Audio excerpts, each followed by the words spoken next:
За тийм очид монголчууд минь сайн байна уу? Их сайхан өдөр болж байна. Тэцгүүбад ийм сайхан монгол орчин нэгдсэн байна. За өнөөдөр сая ингээд манай Колопикон холбоонд орсон чинь манай энэ удааны ангийн эрхлэгч маань маш гоё сэдв хүндсэн байна. Тэгээ энэ удаа бид нар ремонт алварти крокийн талаар судалж байгаа. Энэ хүн ямар хүн байсан бэ гэхээр өнөөдрийн дэлхийд одоо 4000 гарын дэлгүүрийг ажилуулж байгаа. Энэ системийг одоо гаргасан хүн байгаа. Гэхдээ энэ хүн бол Махтун нарууд гэмэд тийм үү Майдан лоо. Тэгээ энэ хүн улдаар бүтээсэн биш. Ахтай хоёр бүтээсэн байдаг. Энэ дэлгүүрийг эхэлж хийсэн байдаг. Ингээд л энэ хүн яана ингээ хамтарч ажиллаж байгаа дараа нь эрхийг аваад тэгээд энэ дэлхийд ингээ төгөөсөн нь бол крок байдаг. Тэгээ энэ хүний хэлсэн үгийг бид нар ч одоо энэ нэртэй улсуудын хэлсэн үгүүдийг ингээ судалдаг шүү дээ. Тэгээ эднээсээс юу харагддаг вэ гэхээр хүн ямар нэг хэмжээнд хүрэх үед тэр үгийг хэлж гаргаад яг тэр үгийг хэлж гаргаж байгаа тэр үеийн тэр байдлыг бүр мэдэрдэг шүү дээ. Ингээ ингэж мэдрэмж өндөр болдгоо л доо өөрийгөө илүү ажиглахад тутам.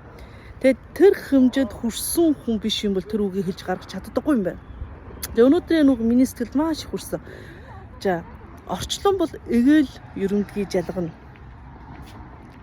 жалгана. Тэгээд яна хичээхгүй юм бол чи өөрөө хаягддаг юм байна. Чагарнаас хаягдана. Өөрөө ингэж хаягддаг юм байна. Тэгээ энийг ингээ уншчих дотор ингээ зэрсэг авч штэ. Яа тэгэхээр үнэхээр ингээ зарим юм ингээ санаанда аваасууд ийм юм хөөжлж чинь тийм юм хөөдөлж одоо яагаар чинь тийм энэ мэтгэд яна хүмүүс өнөр ингээ маш сайхан боломжууд ийзэн би өөрөө мэдэхгүй байж гэдэг юм тийм ээ. Ийм хөөжөд тахад энэ үед яна бид нар үнэхээр нийгэмнээс хаягдж байгаа нэг бол гарч ирж байгаа байхгүй. Тэгээ дахиад нэг юм бичигдсэн. Амьдралд яна өөрөө гинэн ажиллагаа хийхгүй амьдралж байгаа тооцохдохгүй гэж. Амьдарж байгаа тооцохдохгүй гэж. Гинэн ажиллагаа хийж амьдарж байгаа маань тооцохдоо гэдэг үг хэлсэн. Тэгээд үнээр тийм л дээ. Зарим үед бол үнээр нэг манагцсан байдалтай байх чинь бас өвгөө байдаг шээ тийм ээ.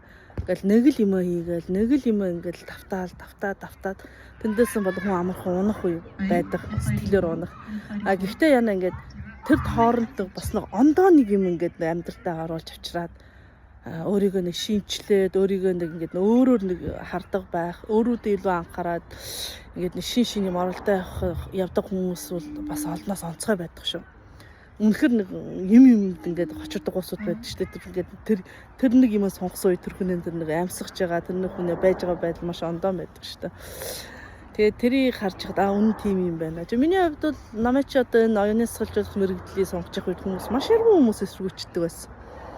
Гэхдээ өөрөө ингээд энэний чаана гүн утга учрыг бүр ойлгоо мэдрээд амжилттай усуудын ингээд судалжхад яана яг л 1 2 5 6 энэ дасгалууд маш их ингээд энэ хүний амьдралын утга учир өгөгдлөө ингээд авч татаж гаргах энээрээ байхыг одоо энэ өмнө өдөн дасгал маш их ингээд дүлхэж өгдөг байсан. Тэгээ би чинь ингээд тулж хаад гарч ирсэн шүү дээ. Зөндөл харагддаг байсан, зөндөл хэлэгддэг байсан.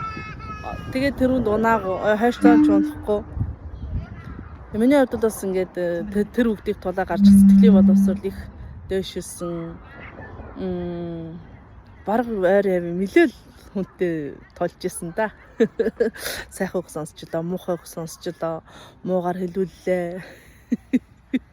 Тийм болохоор үе ингээд үнэхээр өөртөө тохирох эмийг нэг сунгаж аваад тэгээ тэрийг нэг оролдоод явах бас үнэхээр нэг амьдралын утга учир энэ юм байна шүү гэдэг сайхан мэдрэмж авдаг шүү. За ч өнөөдрийн уулзлагын төр ярья. Баярлалаа.